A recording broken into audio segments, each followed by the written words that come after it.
झारखंड में एक बार फिर भाषा विवाद जो है जोर पकड़ लिया है।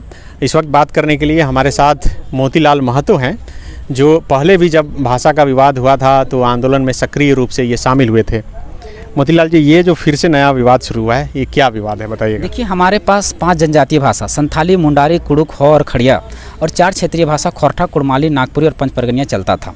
लेकिन क्या हुआ कि यहाँ पर TRI के द्वारा इन पे बाहरी भाषा फिर से 4 भाषा शामिल कर दिया गया क्षेत्रीय भाषा में, जो अंगिका है, उर्दू है, भोजपुरी है और उड़िया है। हुआ क्या कि देखिए, इसमें आदिम जनजाति की भाषा बिरहोरी और असुरी, बिरजिया, इन लोगों को शामिल किया गया। इससे हमें कोई आपत्ति नहीं है, क्योंकि ये आदिम जनजाति की भाषा है और ये भाषा लुप्त होने के कगार पर है। तो इसको संरक्षण देने के लिए, इनको बचाने के लिए, इनको बढ़ाने के लिए इन भाषाओं को शामिल किया गया। इसके लिए हम TRI को धन्यवाद देते हैं और इसके लिए धन्यवाद देते हैं। लेकिन जो क्षेत्रीय भाषा था उसमें इन्होंने अतिक्रमण कर दिया, जैसे उर्दू डाल दिया, उड़िया डाल दिया, भोजपुरी डाल दिया, अंगिका डाल दिया। आप जानते हैं कि अंगिका जो है अंग की भाषा है, जो मूलतः बिहार की भाषा है। भोजपुर की भाषा है, जो बिहार की भाषा है। और उड़िया जो है उड़ीसा की क्षेत्रीय भाषा है, यहाँ की क्षेत्रीय भाषा नहीं है।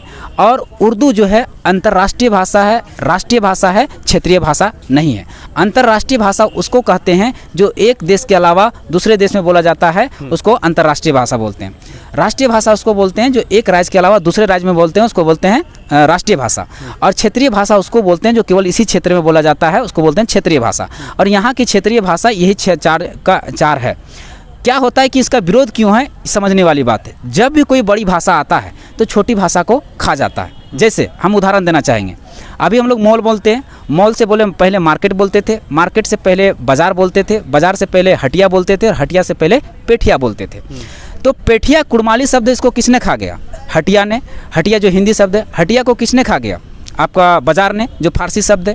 बाज़ार को किसने खा गया? मार्केट ने, जो इंग्लिश शब्द है। और मार्केट को किसने खा गया? मॉल ने, जो अमेरिकन इंग्लिश है। तो इस तरह से छोटा भाषा जो है वो छोटा भाषा जो है बड़ा भाषा जो है छोटा भाषा को खा जाता है। अब यहाँ जो बाहरी भाषा शामिल होगा हमारा भाषा को खा जाएगा। हम आपको उदाहरण देते हैं। यहाँ उर्दू में लोग कहता है कि उर्दू यहाँ की भाषा है। देखिए, उर्दू अंतर्राष्ट्रीय भाषा है, राष्ट्रीय भाषा है, क्षेत्रीय भाषा नहीं। इसका हम उदाहरण देना चाहेंगे। ये उर्दू शिक्षक संघ की हमारे पास एक रिपोर्ट है। उर्दू शिक्षक संघ वाले इसको विरोध कर रहे हैं। देखिए, उर्दू शिक्षक संघ, झारखंड राज्य उर्दू शिक्षक संघ है, वो कह रहे हैं कि उर्दू क्षेत्रीय विषय नहीं है, खुद मान रहे हैं। ठीक है। उसके बाद जब पिछली बार ये जो हमारा NPR की एक रिपोर्ट है, इसमें पूरा भारत के क्षेत्रीय भाषाओं, जो क्षेत्रीय भाषा हैं उनका रिपोर्ट है। ये 202 झारखंड पूरा भारत के जो है, इसमें कहीं भी उर्दू क्षेत्रीय भाषा में नहीं है। कहीं नहीं माना गया, ना कहीं हो सकता है। क्योंकि किसी भी चीज़ को अगर कद हम छोटा कर दें तो कभी मान्य होगा क्या? मान लीजिए कोई व्यक्ति प्रधानमंत्री है, उसको हम छोटा करके अगर पंचायत समिति या मुखिया बना दे तो उसको बुरा लगेगा कि नहीं? बस उसी तरह से उर्दू है। उर्दू DU में पढ़ाई होता है, JNU में रिसर्च होता है, हर जगह रिसर्च होता है। इसके PhD स्कॉलर्स हैं, उसके करोड़ों का अरबों का फंड आता है इसके विकास के लिए। अगर उसको एक क्षेत्रीय भाषा बना दे जिसके निंदा करने, इससे बड़ा निंदनीय कुछ हो ही नहीं सकता।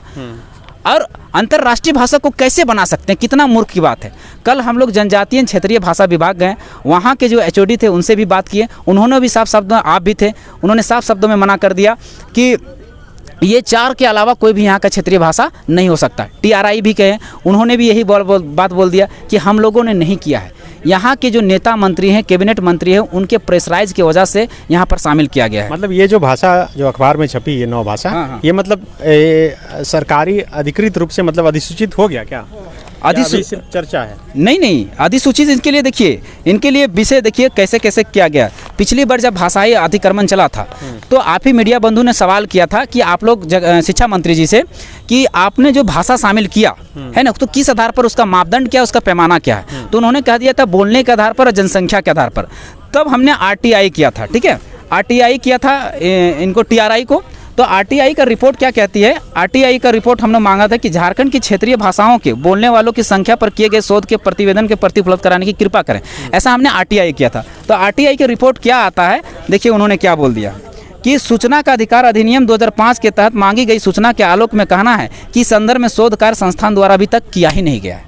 मतलब ये रिसर्च हुआ ही नहीं है कि भाषा बोलने वाले कितने हैं, जानने वाले कितने हैं, पढ़ने वाले क्या हैं। ये अपना वोट का ध्रुवीकरण करने के लिए, मोबिलाइजेशन करने के लिए, अपने वोट को, अपना वोट बैंक बढ़ाने के लिए इन भाषाओं को शामिल कर दिया गया। और देखिए, आप कहते हैं कि भोजपुरी यहाँ की भाषा है। देखिए, इसका एक रिपोर्ट है, ये रामदयाल मुंडा जनजातीय कल्याण शोध संस्थान है, इसका रिपोर्ट है। ये रिपोर्ट कहती है, विदित हो कि भोजपुरी, मगही एवं अंगिका भाषा से संबंधित पुस्तक झारखंड में उपलब्ध नहीं होने के कारण उक्त भाषाविद विद्वान सदस्यों से अनुरोध है कि उक्त शिविर में भोजपुरी, मगही, अंगिका भाषा से संबंधित पुस्तक लेकर आने का कष्ट करेंगे, ताकि नया पाठ्यक्रम गठित करने में परेशानी ना करना पड़े। मतलब इसका ना तो झारखंड में बुक है, ना सिलेबस है ये, क्योंकि यहाँ की क्षेत्रीय भाषा है नहीं, बिहार का क्षेत्रीय भाषा है, तो उसका सिलेबस, उसका किताब बिहार में ना मिलेगा, यहाँ नहीं है। तो ज़बरदस्ती इसको सिलेबस बनाया जा रहा है, ज़बरदस्ती भाषाविद को बाहर से मंगाया जा रहा है, इसका सिलेबस तैयार करवाया जा रहा है और इसको षड्यंत्र के तहत शामिल किया जा रहा है। अब ये रणेंद्र कुमार सिंह जो थे, जो डायरेक्टर हैं, जो मूलतः बिहार के थे, ये 6 तारीख को, पिछला 6 तारीख को ये रिटायर किए और ये 10 तारीख को ये रिलीज होता है। उनको पता था कि ये भाषा का विवाद खड़ा होगा, इसलिए रिटायर हो गए और इसको सूचना जारी कर दिया और अपने निकल गए, वो बिहार भागे। कल हम लोग TRI गए थे तो बोले कि वो रिटायर तो करके चले गए बिहार। षड्यंत्र के तहत हम लोग को लड़ाया गया। तो जितना भी व्यक्ति जो झारखंडी हैं, ये भाषाई अतिक्रमण कभी स्वीकार नहीं करेंगे। एक उदाहरण देते हैं कि भाषा कैसे ख़त्म होती है। हमारे गांव में बिरहोर जनजाति थी, एक कहीं से घुमंतु जाति, वो कहीं से आए। जब आए तो उसके माँ बाप बिरहोरी बोलते थे। तो वहाँ जिस क्षेत्र में आए, वहाँ खोरठा भाषी के क्षेत्र थे, सभी लोग खोरठा बोलते थे। तो उसके जो बाल बच्चे हैं, वो सारे लोग खोरठा सीख गए। तो TRI है, ट्राइबल रिसर्च इंस्टीट्यूट और लिंग्विस्टिक सर्वे ऑफ इंडिया की टीम आई और बोला कि आप आदिम जनजाति हैं, आपको विशेष सुविधा दी जाएगी, आदिम जनजाति की जो सुविधा मिलती है, आप पहले अपनी भाषा में बात करके बताइए, यानी बिरहोरी में बात करें। तो उसके बच्चे भाषा में, अपनी बिरहोरी भाषा में बात नहीं कर पाए।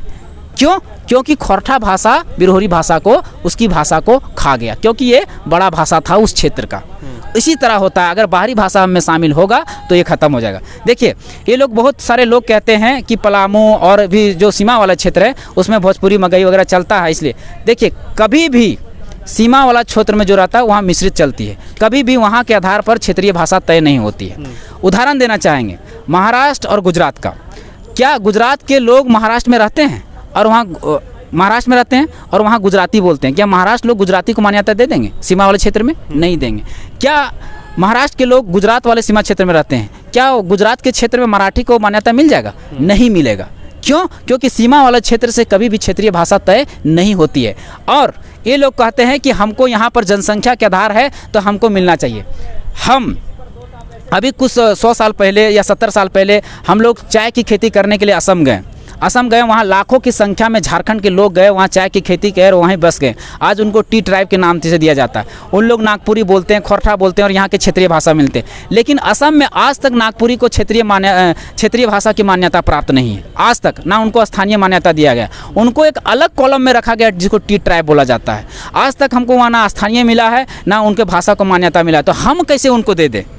हम कैसे दे दें? और मिलना भी चाहिए नहीं, हम मांगते भी नहीं हैं। हम किसी भी भाषा, चाहे उर्दू हो, चाहे भोजपुरी हो, चाहे मगही हो, अंगिका, हम सबकी सम्मान करते हैं, लेकिन उसको वही मान्यता मिलना चाहिए जो जिस राज्य की है। जिस राज्य की नहीं है वहाँ नहीं मिलना चाहिए। अब हम मान ले जाए महाराष्ट्र में अगर खोरठा, कुड़माली, नागपुरी को मान्यता मिलेगा क्या? महाराष्ट्र में नहीं मिलेगा। और वहाँ अगर मिलेगा तो, अगर मिल गया तो फिर तो ये मराठी भाषा ख़त्म हो जाएगा। गुजरात में अगर मिल गया तो गुजराती, तो उसका क्या पहचान रहेगा, क्या आइडेंटिटी रहेगा? समझने वाली बात है, क्योंकि भाषा एक आदमी की पहचान होता है, एक आइडेंटिटी होता है, उसका संस्कृति उससे जुड़ा रहता है। हम एक उदाहरण देना चाहेंगे। कोई भी बिहारी आता है तो अपना भाषा में बात करता है, रोवतानी कैसन बा, हम बुझ जाते हैं कि बिहारी है। बताने की जरूरत नहीं पड़ता है कि वो बिहारी है कि नहीं, शकल उकल से कुछ नहीं, भाषा से पहचान चल जाता है कि बिहारी है।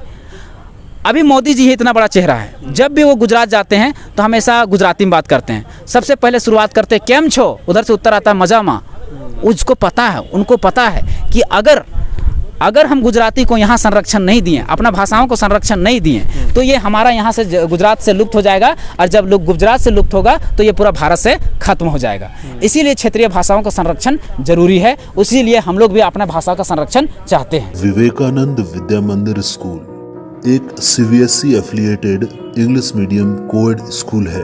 हम शिक्षा के साथ संस्कार देते हैं। thefollowup.in. Like, share and subscribe.